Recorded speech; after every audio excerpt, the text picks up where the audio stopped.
roads of the garrison, lined on either side by the imposing 2- and 3-story concrete bunkers that formed the headquarters and accommodation buildings for the various units of 5 Airborne Brigade. The gravity of the place and the imposing fortress-like constructions felt familiar, almost welcoming to him. The old grey barracks, Bruneval, Arnhem and Normandy among them, had been built for purpose. The parachute regiment was the sharp end of British policy, foreign and domestic. It was the regiment the government turned to when all else had failed and a sledgehammer was required.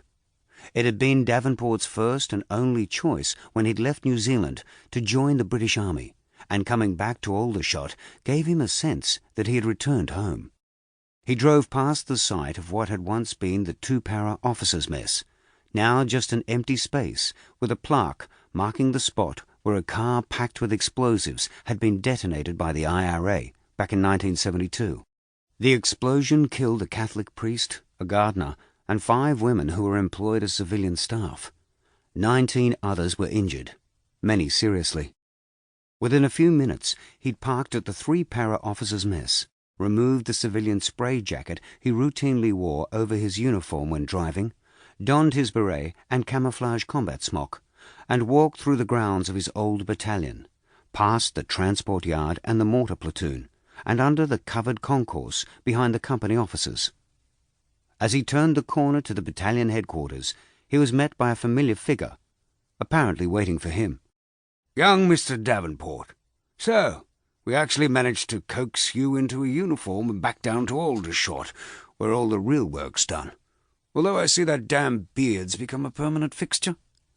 "Good morning, sir," Davenport replied warmly with a salute and handshake. "No entourage this morning?"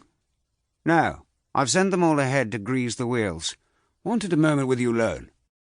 Brigadier Gordon Pimble, DSO, MBE, Commander 5 Airborne Brigade, was as tall as Davenport, although more heavily set, with gun-barrel dark brown eyes and closely cropped iron-grey hair visible below the black leather band of his maroon beret. Pimble had forged his career in the Parachute Regiment and Special Air Service, and had been Davenport's commanding officer with the SAS during Desert Storm, when Davenport, then commanding an SAS squadron, had been badly wounded by an Iraqi mortar, sustaining injuries that left him with shrapnel embedded deep within his right knee, and eventually saw him medically retired from active service. Pimble had personally overseen the then Major Davenport's recovery and, importantly, his continued career in the military. "We can't afford to lose you, my boy," he'd said then. "Far too valuable to us." Under Pimble's patronage, Davenport had completed an extensive physical rehabilitation process, and, resurrecting a law degree he'd earned at the University of Auckland years earlier, he transitioned into Army legal services, maintaining his rank and seniority. He owed Pimble a debt he knew he could never repay. "They can wait for me a little longer." They began to walk together slowly. "Well, thank you for the invitation. I'm delighted to be back. And yes, the beard's permanent.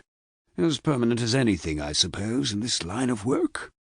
As I spend most of my time creeping around the corridors of the MOD in Whitehall in a suit, my Director General has been kind enough to allow me this small rebellion against Army protocol. Civilianizes me somewhat. Well, that's my argument, anyway. I'm sure somebody will make me shave it off at some point. Well, it's damn good to see you, my boy, even if you do look like a bloody sailor. Can you come to the house for dinner this evening? I know Catherine would love to see you, and you can fill me in on your deployment to the Balkans." "That's very kind. I'd be delighted, thank you." Davenport inclined his head toward a group of British and foreign military officers standing across the other side of the parade ground. "I see our friends are gathering already. Care to fill me in before we join them? The request you sent was rather cryptic. Something about assisting you with translating during a CFE visit?" "It's a little more than that, I'm afraid, Nobby," replied the brigadier. The 2 men continued slowly toward the others. "I'm sure every one of them bloody well speaks English fluently. They only pretend they don't. No, there's something else I need you for. This is the first of these conventional armed forces in Europe visits we've had here at the brigade, and, of course, I'm happy to oblige. In fact..."